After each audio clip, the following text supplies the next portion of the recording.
کیا رمضان میں وفات پانے والے کا حساب اللہ کی طرف سے نہیں کیا جاتا؟ نہیں نہیں، یہ کمزور روایتیں ہیں، کوئی نصاب تو آپ کو نہیں معاف ہونا بھائی جی، سیدھی جی گل ہے، جو مرضی ہو جائے۔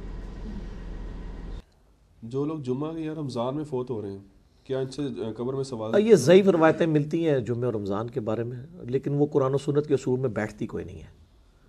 حساب تو بہرحال ہونا ہی ہے، حساب کے بعد ہی یعنی ہر شخص کو قبر میں آزمایا جانا ہے، سیدھی سی بات ہے۔ کیونکہ اکثر ہمارے یہاں یہ بڑی باتیں ہوتی ہیں لوگوں کے، بڑا خوش نصیب تھا جمعے کو مار گیا یا رمضان۔ خوش نصیبی تو میرے بھائی اگر یہ ہے تو بخاری مسلم میں حدیث ہے، نبی علیہ السلام کا ایک غلام تھا مدعم، اتنا خوش نصیب تھا کہ خیبر کے موقع پہ اسے نامعلوم تیر لگا، شہید ہو گیا۔ صحابہ نے کہا کتنا خوش نصیب تھا، آپ صلی اللہ علیہ وسلم کا کجاوا کستا ہے سواری میں اور آپ کو وضو کرواتا ہے سب کچھ۔ آپ فرمایا تم اسے خوش نصیب کہہ رہے ہو، اور اس نے بیت المال میں سے ایک چادر چوری کی تھی جو مرتے ہی آگ کی اس کے اوپر ڈال دی گئی ہے۔ خوش نصیبی کا فیصلہ سب سے بڑا تو صحابہ کرام نے جس کے بارے میں کیا وہ تو نکلا جعلی، تو تواڈے میرے فیصلے کتنے اصلی نکل سکتے ہیں؟ صحابہ کرام نے بڑا صحیح فیصلہ کیا کہ بھئی حضور کا خادم ہے، کلمہ گو ہے، مسلمان سب کچھ ہے، وہ تو مسئلہ ہی کچھ اور نکل آیا، وہ تو عذاب میں تھا، اس کو تو اللہ تعالیٰ نے نہیں لحاظ کیا کہ یہ خادم رسول ہے تو چھوڑ دیا جائے۔ تو اس طرح کی باتیں جو ہے نا مطلب یہ بنی ہوئی ہیں، لوگوں کو دین کی خبر نہیں ہے۔ میرے بھائی اگر کوئی خانہ کعبہ شریف میں طواف کعبہ کرتا ہوا بھی مر جائے، وہ اپنے مال کے مطابق اٹھایا جائے گا، اس کی یہ چیز اس کے اعمال کی مطلب وہ اگر یہ چیز ہو تو نبی علیہ السلام کئی بار مقروض کا جنازہ لایا گیا، بخاری مسلم میں حدیث ہے، آپ نے فرمایا میں نہیں پڑھتا، قرض ادا کرو اس کا۔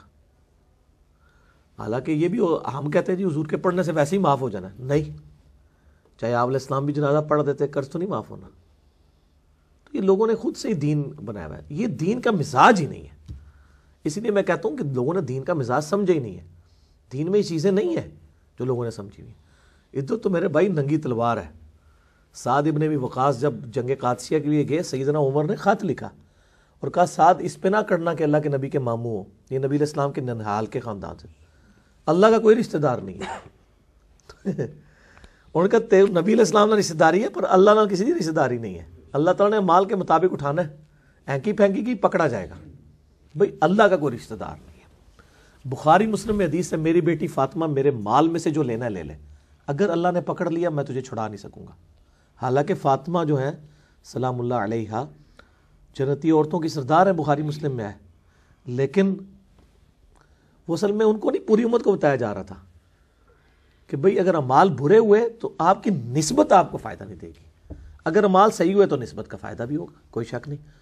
اگر اعمال صحیح ہیں تو نسبت کا فائدہ یہ ہے کہ امت محمدیہ صلی اللہ علیہ وآلہ وسلم اگلی امتوں سے پہلے جنت میں جائے گی۔ لیکن اگر کوئی کہ میں ہے حضور دا غلام ہاں تو جب تک میں جنت ہی نہیں بڑھنا ادھر تک کوئی اور نیک کسی نبی کا امتی جنت میں نہیں جا سکتا، تو یہ تو نہیں ہوگا، تو نیک ہے تو پہلے داخل ہوگا، اگر بد ہے دوسری امت والا پہلے چلا جائے گا، تو بعد میں جائے گا عذاب بھگت کے، نسبت نہیں کام آئے گی۔ ٹھیک ہو گیا۔ اگلا سوال علی بھائی، ہم نے بزرگوں سے سن رکھا ہے کہ جو شب جمعہ اور رمضان المبارک میں مرنے والا بغیر حساب و کتاب کے جنت میں جائے گا، جیسا کہ نور جہاں کو بھی مولانا طارق جمیل صاحب نے جنت کا ٹکٹ دیا تھا، کیا یہ دعویٰ درست ہے؟ طارق جمیل صاحب جنت کا ٹکٹ کس طرح کسی کو دے سکتے ہیں؟ نور جہاں کے بارے میں جو انہوں نے بات کی وہ انتہائی غیر محتاط رویہ تھا ان کا۔ یہ روایتیں ہی کمزور ہیں، اسلام کے مزاج میں نہیں بیٹھتی ہیں کہ ایک بندہ خالی رمضان میں مرنے سے یا شب جمعہ مرنے سے وہ بلا حساب و کتاب کے چلا جائے گا۔ یہ دین آپ کیا کافروں کو پیش کر سکتے ہیں؟ ٹھیک ہے، پھر تو بڑا آسان کام ہے مسلمانوں کے لیے کہ وہ جا کے جناب کود جائیں کہیں پہ شب جمعہ میں جا کے، وہ لوگ جو لوگوں پہ خود کش حملے کر کے اپنی جنت پکی کروانے والے ہیں، تو ان کے لیے تو بڑا آسان موقع ہے یہ والا جو آپ پرووائڈ کر رہے ہیں۔ یہ سب ضعیف روایتیں ہیں، ہر شخص اپنے اعمال کے مطابق اٹھایا جائے گا۔ سر نبی علیہ السلام کا کوئی صحابی بھی ہو، اس نے بھی اپنے اعمال کے مطابق اٹھایا جانا ہے، یہ ذہن میں رکھیے گا۔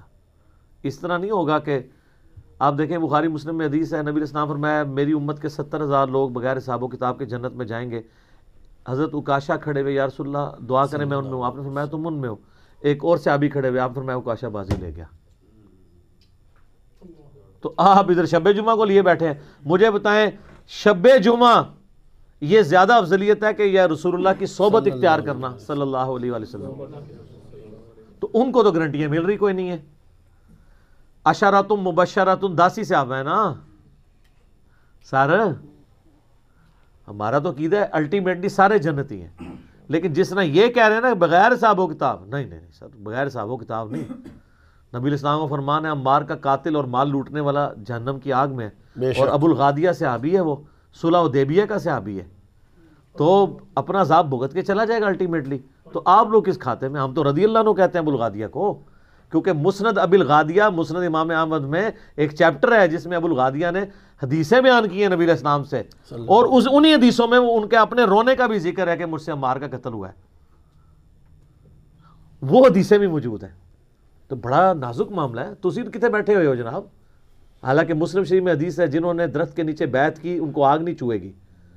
تو اس حدیث کی وجہ سے کچھ علماء نے کوشش کی ابو الغادیہ کو بچانے کی، تو شیخ البانی نے لکھا کہ یہ کوئی طریقہ نہیں ہے.